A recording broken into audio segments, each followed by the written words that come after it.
하나님 말씀 봅니다. 유다서 1장 12절 13절 말씀입니다. 신약성경 398페이지입니다. 유다서 1장 12절 13절 말씀 첫치절 알고 제가 봉독해 드립니다. 그들은 기탄 없이 너희와 함께 먹으니 너희의 애찬에 안초요 자기 몸만 기르는 목자요 바람에 불려가는 물 없는 구름이요 죽고 또 죽어 뿌리까지 뽑힌 열매 없는 가을 나무요 자기 수치의 거품을 붓는 바다의 거친 물결이요 영원히 예비된 캄캄한 흑암으로 돌아갈 유리하는 별들이라. 아멘.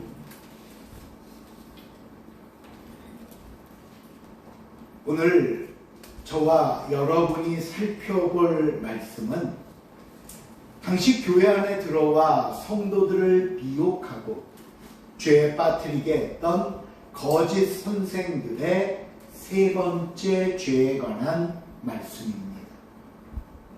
이번엔 과연 어떤 잘못과 죄를 지었을까? 우리 본문 12절 말씀을 다시 한번 다 같이 읽어봅니다. 12절 시작. 그들은 기탄 없이 너희와 함께 먹으니 너희의 애찬에 안초요 자기 몸만 기르는 목자요 바람에 불려가는 물 없는 구름이요 죽고 또 죽어 뿌리까지 뽑힌 열매 없는 가을 나무요. 이 거짓 선생들의 세 번째 잘못과 죄는 위선적이고 남을 기만하는 것입니다.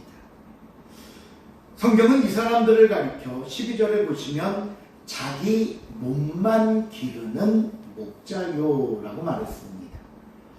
우리가 보통 이 목자라는 단어를 성경에서 들으면 신약성경 안에서는 가장 먼저 우리의 목자 되시는 예수 그리스도를 떠올리게 되고요. 그것이 교회 안에 한정한다면 목회자나 지도자들을 떠올릴 수 있습니다. 그만큼 목자라는 말은 중요한 자리에 있는 사람들을 생각하게 되는데요. 이 거짓 선생들, 이 사람들은 교회에 들어와 목자라는 지위를 얻었습니다. 그 직분이 무엇이었는지 나와 있지는 않지만 분명한 것은 중직에 해당하는 위치와 자리에 있었다는 겁니다. 그런데 이 목자의 자리에서 이 사람들의 행동이 어땠냐 하면 자기 몸만 키웠다, 길렀다 얘기를 합니다. 이 사람들이 교회 안에서 직분을 감당하는 일이 또 교회를 섬긴다고 하고 교회를 위해 봉사한다고 했던 그 모든 모습들이 하나님의 영광이나 성도들에게 은혜와 덕을 끼치기 위함이 아니라 순전히 자기의 이익, 자기의 욕심을 채우기 위해 일했다는 말씀입니다. 그러면서 이 목자라는 사람들이 했던 행동의 한 가지를 예를 들어 말씀하는데 그 12절 앞부분을 한번 보십시오. 거기 보면 그들은 기탄 없이 너희와 함께 먹으니 너희 애찬에 암초다라고 말했습니다. 오늘 이 본문이 말하는 이 애찬이라는 단어는 교회 안에서 이루어지고 있는 공동 식사를 말합니다. 오늘날 우리로 말하면 이제 이 주일 예배를 마치고 함께 식사하는 것과 같은 것인데요. 당시에는 주일 저녁 예배 시간에 함께 식사하곤 하였습니다. 그런데 이렇게 공동 식사라고 해서 단순히 밥을 먹는다는 의미만 있는 것이 아니라 그리스도의 공동체를 결속시키는 경건하고 거룩한 식사라는 뜻이 있습니다. 아니 목사님, 밥을 먹으면 먹는 것이지 뭘 밥을 경건하게 먹고 거룩하게 먹는다는 건 뭡니까? 혹시 질문하실 수 있을 텐데 그런 것은 바로 이런 의미가 나타난 것은 두 가지 때문이었습니다. 하나는 이 교회 안에서 식사하는 것이 단순히 사적인 자리에서 또는 개인적인 만남의 식사가 아니라 예배의 한 부분이라고 말할 수 있는 성도의 교제이기 때문입니다. 성도들이 모이면 무슨 얘기를 하고 어떤 마음을 가져야 할까요? 그 자리가 지금 이 시간 같은 예배 자리가 되었건 또는 외부에서 만나 함께하는 식탁과 식사의 자리가 되었건 어느 곳에서라도 성도의 만남과 모임은 경건과 거룩함이 그 기본을 이루어야 한다는 말씀입니다. 두 번째 이유는 초기 기독교 사회 안에서는 애찬이 성찬식과 함께 진행되곤 하였습니다. 사도행전 20장 7절을 보시면 이런 말씀이 나옵니다. 그 주간의 첫날에 우리가 떡을 떼려 하여 모였더니. 주간의 첫날은 무슨 요일이죠? 일요일, 주일을 가리키는 거고요. 성도들이 교회에 떡을 띠러 모였다 하는데, 떡을 띠러 모였다는 말은 얼핏 들으면 식사하러 모였다는 모습처럼 보이지만 이 말씀이 바로 주일 예배 때 성찬식을 했다는 말씀입니다. 그렇다면 우리가 여기서 성경 상식의 한 예로 왜 성찬식을 성경은 떡을 뗀다고 말씀을 할까요? 그것은 누가복음 22장 19절 예수님의 말씀과 행동에서 비롯된 겁니다. 함께 읽어볼까요? 시작. 또 떡을 받아 감사하기를 하시고 때로 그들에게 주시며 이르시되 이것은 너희를 위하여 주는 내 몸이라. 너희가 이를 행하여 나를 기념하라 하시고. 예수님께서 떡을 떼어 그들에게 주시면서라고 했습니다. 왜 예수님은 떡을 띄었을까?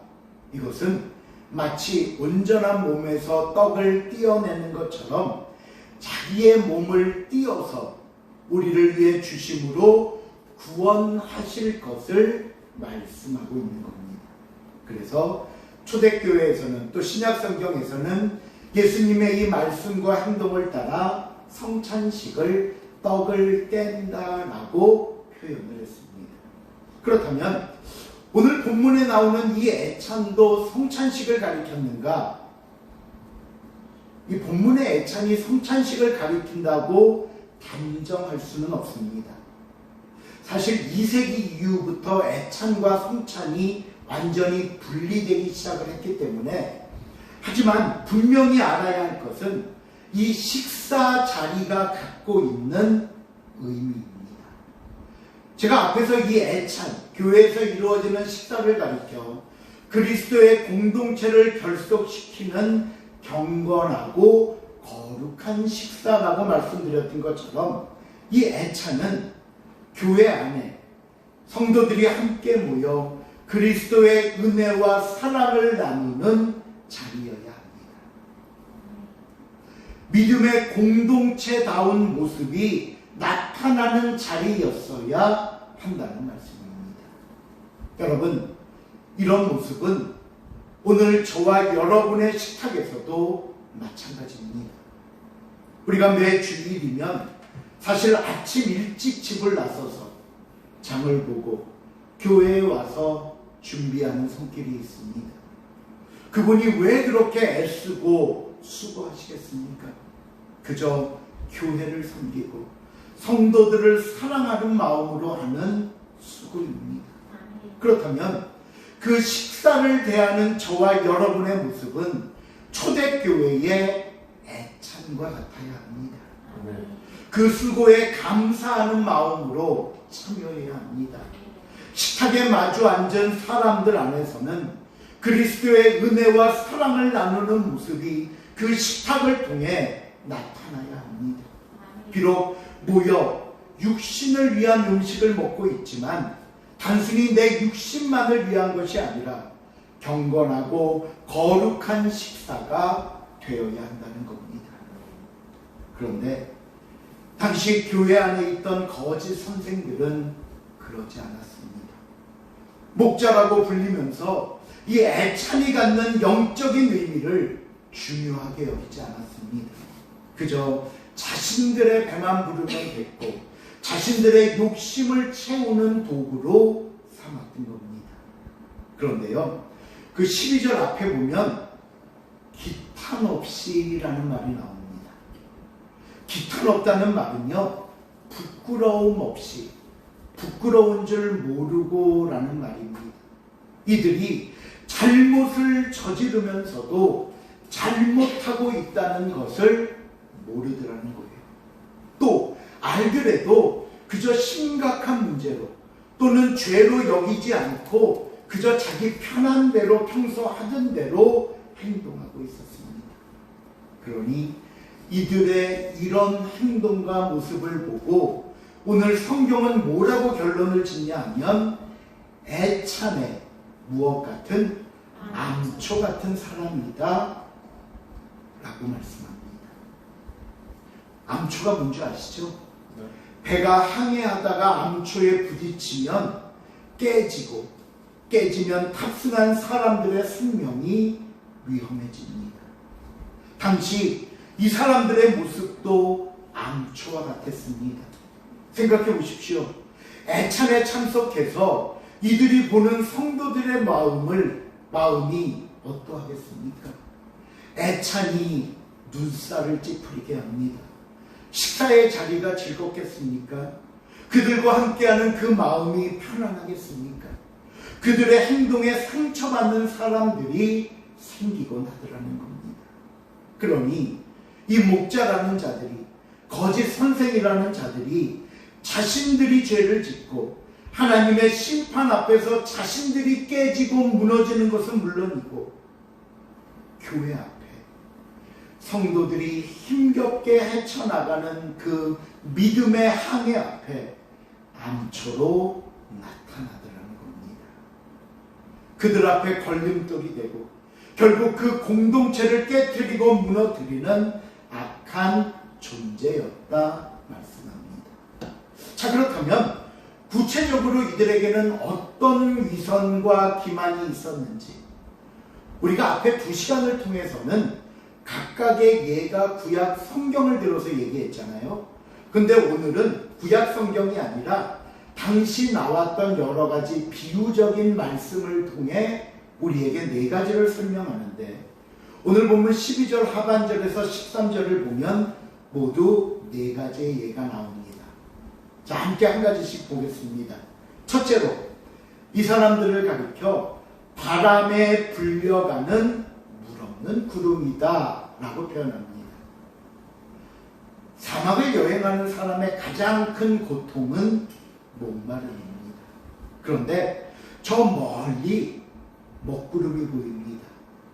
구름을 본 모든 사람들이 야, 이제 조금 있으면 비가 내리겠고 어느 정도 우리의 무더위와 갈증을 해소해 주겠구나 기다렸는데, 그런데 구름은 분명한데 그 구름이 뭘 담고 있지 않았다? 비를 담고 있지 않았다. 물이 없었다는 거예요. 이게 무엇을 의미하냐 하면요, 겉은 그럴듯해 보이는데 막상 안을 들여다보면 내용은 아무것도 없고 그저 위선과 거짓이 가득했다라는 말씀입니다. 물 없는 구름이다. 두 번째 이 사람들의 문제는 열매 없는 가을나무랍니다. 이 말씀은 아까 첫 번째 물 없는 구름과 같은 맥락입니다. 우리가 과실수를 심는 이유는 열매를 바라기 위함입니다. 열매를 거두기만을 기대하면서 땅을 일구고 물을 주고 온갖 정성을 기울입니다. 그런데 아무리 기다려도 열매가 맺히지 않습니다. 이상하다. 왜 열매가 달리지 않지?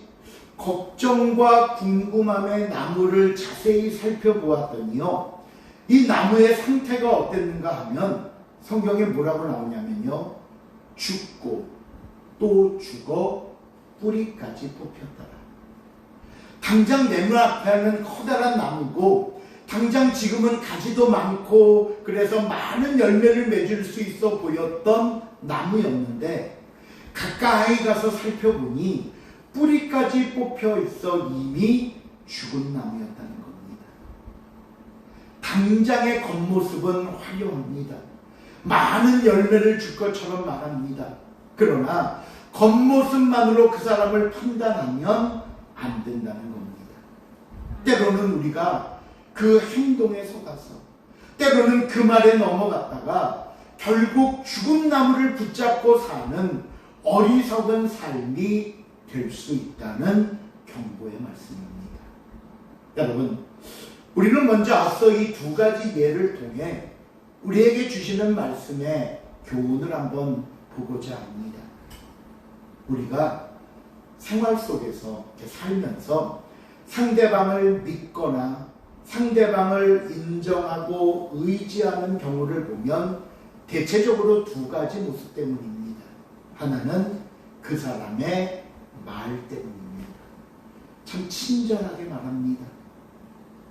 믿음직스럽게 말합니다. 다 알아서 도와줄 것처럼 말합니다.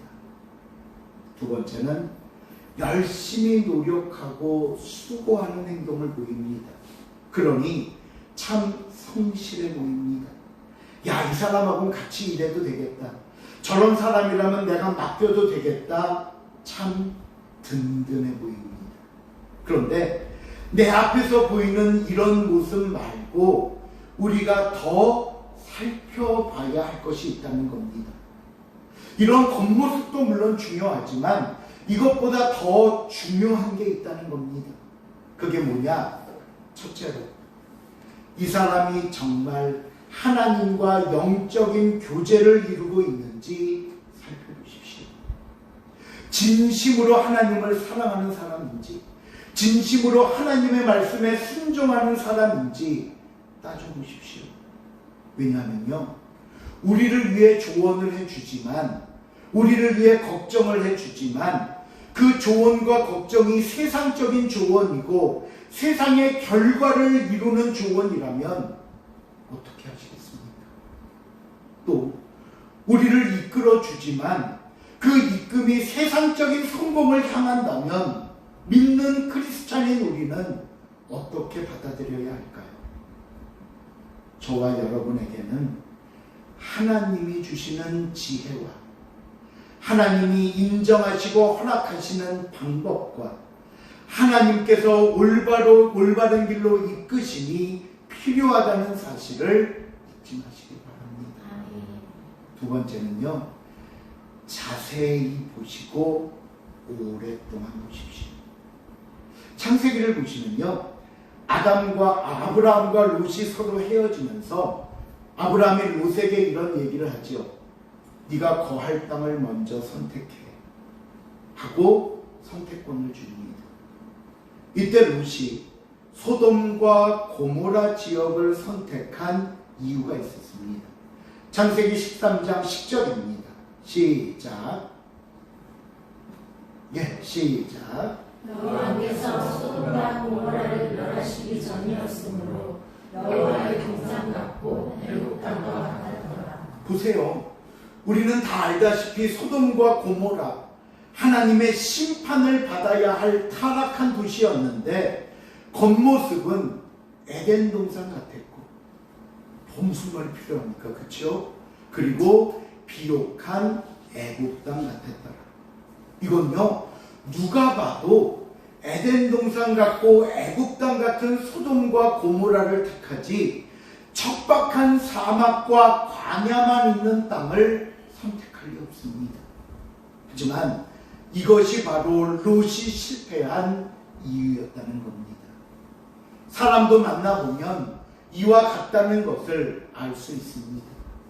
어떤 사람은요, 첫인상은 좀 별로다 싶었는데 때로는 만날수록 대화하거나 같이 일해볼수록 참 괜찮은 사람이다 라는 생각이 드는 사람이 있는가 하면, 어떤 사람은 첫인상도 끌리고 행동도 참 성실해 보였는데 만나면 만날수록 아니다 싶은 사람도 있습니다. 그래서 여러분, 정말 우리에게는요, 진짜와 가짜를 구별할 수 있는 분별력이 필요합니다. 당장 내 눈앞에 보이는 상황이 전부가 아닙니다. 그저 내 귀를 즐겁게 하고 내가 원하는 걸 하라고 부추기는 사람의 말이 아니라고요. 우리 흔히 그래요. 뭘 얘기하면요, 들어보면 알아요. 이 사람은 조언을 구하는 게 아니라 자기가 원하는 걸 동조해 주기를 원한다. 그럼 그냥 해보라고 하죠. 해봐, 좋네, 괜찮네. 어차피 자기가 할 거, 어차피 뭐 내 말도 안 들을 거. 맞아요. 그러니 그래 놓고는 다 도와줄 것처럼 다 알아서 좋다고 해놓고는 막상 시작하면 얼굴도 안 보여요. 예, 진실을 볼 수 있길 바랍니다. 올바른 것을 들을 수 있는 지혜가 있어야 합니다. 이것이 오늘 본문을 통해 저와 여러분에게 주시는 첫 번째 교훈이었습니다. 그 다음 13절에는 이제 세 번째, 네 번째 그들의 잘못이 나오는데, 먼저 13절을 읽어볼까요? 시작. 자기 수치에 거품을 붓는 바다에 거친 물결이여 영원히 예비된 캄캄한 흑암으로 돌아갈 미미한 별들이라. 자기 수치에 거품을 뿜는 바다에 거친 물결.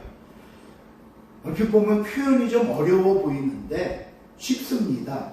여러분, 바닷가 해변을 한번 생각해 보세요. 모래 있는 해변을 생각하면 바닷물이 파도를 타고 해안으로 몰려와 모래사장 위에 쫙 펼치면서 흰 물거품을 만들잖아요. 그거예요. 거품을 뿜는 바다의 거친 물결이라는 건 이렇게 파도를 타고 와서 백사장에 하얀 거품을 만드는 걸 말하는 건데, 그 앞에 이런 수식어가 붙지요. 자기 수치의 거품이다. 이 말은 뭐냐면요, 그동안 바다에 떠 있거나 바다 물속에 감추어 있던 온갖 쓰레기들이 파도에 휩쓸려 해안으로 밀려와 쌓이는 모습을 얘기하는 겁니다. 그래서 자기 수치라는 말씀은 1차적으로는 온갖 쓰레기, 이 거짓 선생들을 향해서는 그들의 죄를 말하고 있는 겁니다. 여러분, 오늘 이 목자라는 사람들도 마찬가지였고요. 사람들이 왜 죄를 짓는지 아십니까? 사람들이 왜 죄를 끊지 않고 계속 이어가는 줄 아십니까? 간단합니다. 다른 사람이 내 죄를 모르기 때문입니다. 내가 다른 곳에서는 죄 짓고 이곳에 와서는 안 그런 척합니다.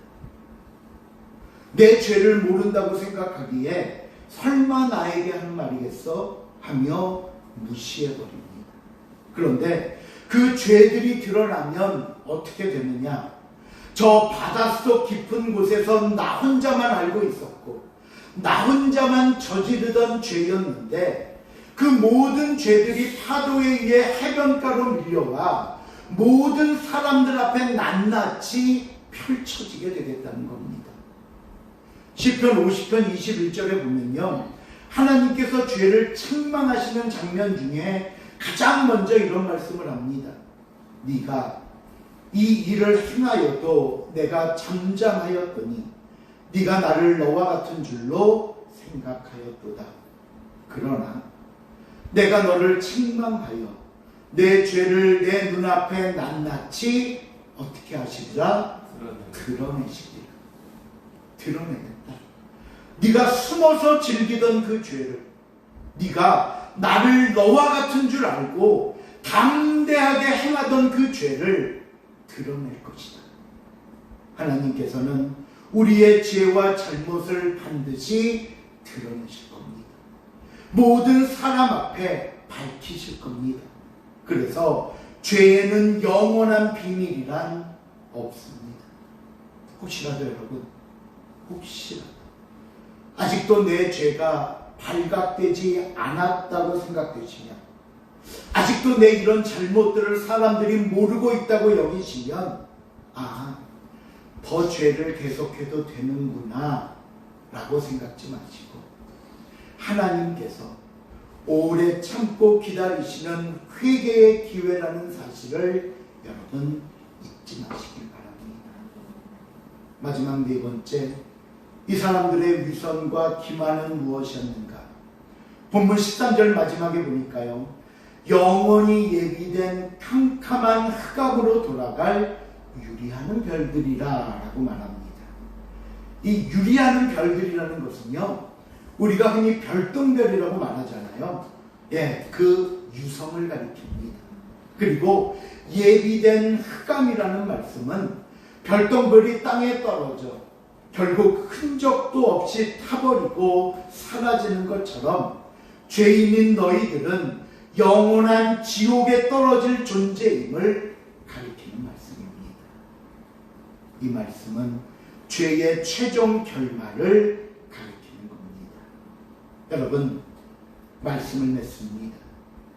오늘 교회 안에 들어와 목자라고 일컬으면서도 위선과 기만으로 가득했던 거짓 선생들의 죄를 또 한 번 말씀합니다. 자기의 욕심만을 위해 사는 사람이었습니다. 비없는 구름이었고 뿌리채 뽑힌 죽어있는 나무였습니다. 결국 죄가 온 천하에 드러날 수치의 거품이었습니다. 이 시간 사랑하는 성도 여러분, 이 말씀만 꼭 기억하십시오. 우리는 지금 눈에 보이지 않는 하나님을 믿고 예배하지만, 그래서 내 눈앞에 안 보인다고 때로는 방심하고 게으르고 교만하고 소홀해질 수 있지만, 하나님은 저와 여러분을 보고 계신다는 사실을 잊지 마시길 바랍니다. 내 눈에 안 보인다고 안 계시는 것이 아니고 내가 보지 않는다고 모르시는 것이 아니라는 거예요. 그래서 저와 여러분의 삶이 진실되어야 합니다. 우리의 행동이 하나님께 영광이 되어야 합니다. 그리고 함께하는 모든 사람들에게 은혜와 덕을 끼칠 수 있는 복되고 귀한 모습이 될 수 있기를 다시 한번 주님의 이름으로 부탁을 드립니다. 기도하시겠습니다. 사랑의 하나님, 감사합니다. 오늘도 거룩하고 복된 주일, 하나님의 말씀 앞에 자신을 돌아봅니다. 행여나 우리 안에 위선은 없었는지, 거짓은 없었는지, 어리석음은 없었는지 하나님 깨닫게 하시고, 이 말씀이 주시는 내 삶과 내 마음을 돌아보게 하시고, 그러게 주님 앞에 회개하며 주님 앞에 마주하는 우리의 복된 모습 되게 하여 주시옵소서. 감사드리오며 예수님의 이름으로 기도